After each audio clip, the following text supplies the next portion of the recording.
savez c'est quoi le dénominateur commun entre tous ces gens qui sont venus commenter sous ma vidéo quand j'ai parlé du Pink Pudding de Gaël Garcia Jazz en le comparant à celui de chez Clinique? Eh bien, c'est qu'ils n'ont pas testé celui de chez Martine, parce que pour peu que tu souhaites comparer celui de chez Clinique en disant qu'il est 100 fois mieux que celui de chez Martine, encore faut-il avoir testé les deux. Et quand tu as testé les deux, tu sais très bien qu'on est sur deux produits complètement différents. Celui de chez Clinique démaquille très bien. En revanche, celui de chez Clinique, si vous n'êtes pas des menteurs, il nettoie pas le visage. Alors celui de chez Dior dont on va parler, vu le prix, je ne l'ai pas encore acheté. Donc entre-temps, qu'est-ce que j'ai reçu? Celui de chez Aromazone. En plus d'être 100% naturel, on est sur un produit qui promet de nettoyer, d'apaiser, de nourrir et de démaquiller à la fois. Ça se présente comme ceci. Alors il faut en prendre un tout petit peu, parce que j'en ai pas trop mis. Tu le mets sur ton visage sec. Qu'est-ce que ça sent? Qu'est-ce qu'on a dedans? Ouais, c'est de l'huile.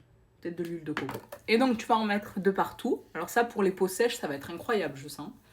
Parce qu'en plus... Ah, ça commence. Parce qu'en plus de nettoyer, ça va vous hydrater la peau. J'espère que ça va pas laisser un fini huileux. Le test de la serviette, il est ultime. Ça ne laisse aucune trace. J'ai mis du mascara waterproof en plus aujourd'hui. À partir de là, on va plus mettre de cut. Et on va voir si ça nettoie correctement. Au pire, mettez en accéléré.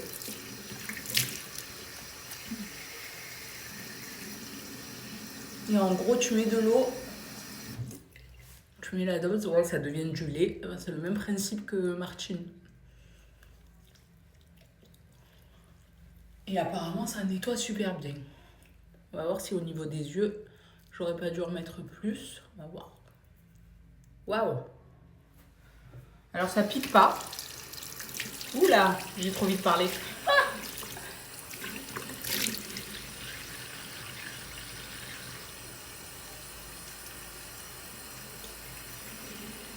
J'ai l'impression que ça nettoie bien pour l'instant.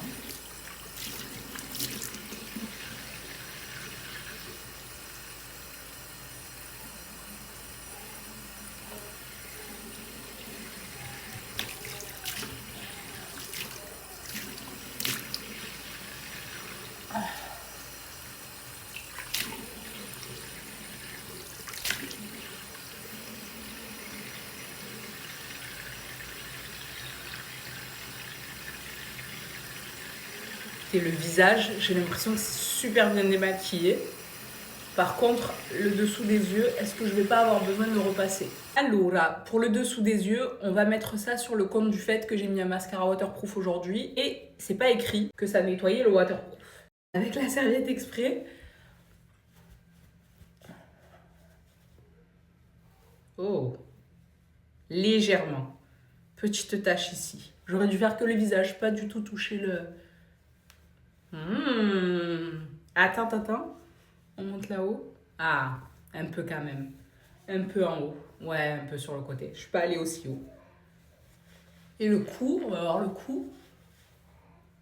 Nickel. Le cou, rien à dire. Ça se voit que ma peau, elle est propre là. Par contre, tu vois, la différence de celui de chez Martine, je sens que je suis un peu plus hydratée quand même. Voilà.